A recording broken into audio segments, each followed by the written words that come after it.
the gentlelady from Florida, Mrs. Salazar, for 5 minutes. Thank you. Welcome, Mr. Secretary. Wonderful to have you here. You know, I just want to make the observation of what a great republic we have. You, the foreign minister of the most important country in the world, you have to come to talk to the representatives of the people and have to go through this very tortuous process. You know, and I'm sure that that is agony for you, but my constituents in Miami would love to have the foreign minister of Venezuela or Cuba, right, or Nicaragua, right in front of us, sitting in the same chair you are. So once again, thank you for being here, for your service. Thank you. And long live the United States for that beautiful system. I just mentioned Cuba. A week ago, your State Department took Cuba out of a semi-blacklist for countries that support terrorism. Not the main one, but the second one. On Monday, Cuban officials were at the Miami International Airport that I represent reviewing how we do counterterrorism. Cuba? Those two facts are a clear indication, sir, that you have all the intentions in the world to take Cuba out of the list of terrorist countries, even though Cuba supports Hamas and harbors American fugitives. So my question is simple. Have you begun the 6-month process required by the export controls law to remove the island from the list? Very quickly, first, just to clear up a couple of things, if I can, but I will come to your question as quickly as I can. Yeah, but remember that my time is running. I have 4 more countries. Okay. So tell me, Right. Did you start the process required by the export controls to remove Cuba? It's 6 months, and you need to start the process by July 21st.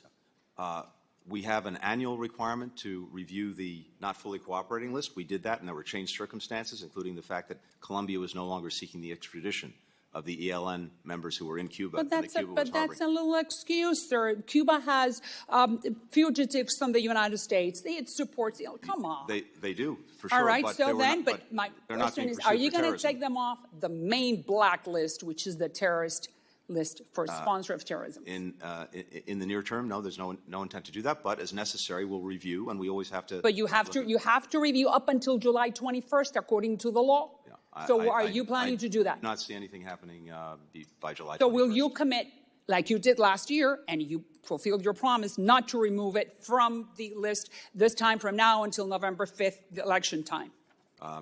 Right now, and you commit to that? All I can tell you is that right now, in terms of July, that is July 21st. Yeah, July 21st. Colombia. Let's go to President Petro, who has threatened to change the Colombian constitution without going through the Colombian Congress, similar to what Hugo Chavez did 25 years ago. Last month, Petro broke relations with Israel, and you know that President Biden loves President Petro.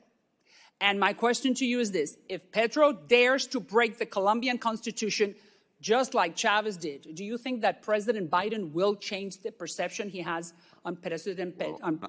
I'm not going to comment on President Biden's will views. Will you change what you think of Colombia?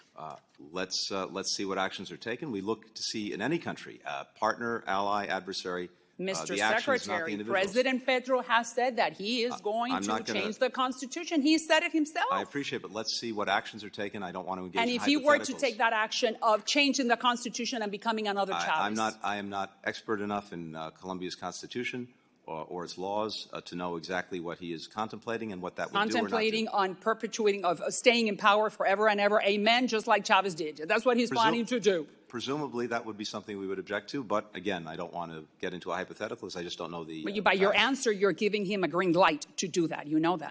Hardly.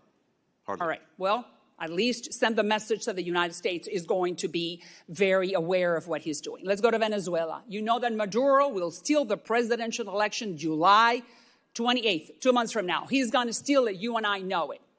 I salute you and the White House for having reimposed oil sanctions under Maduro regime. We both want democracy in Venezuela. What can we do from this chair to help you, sir?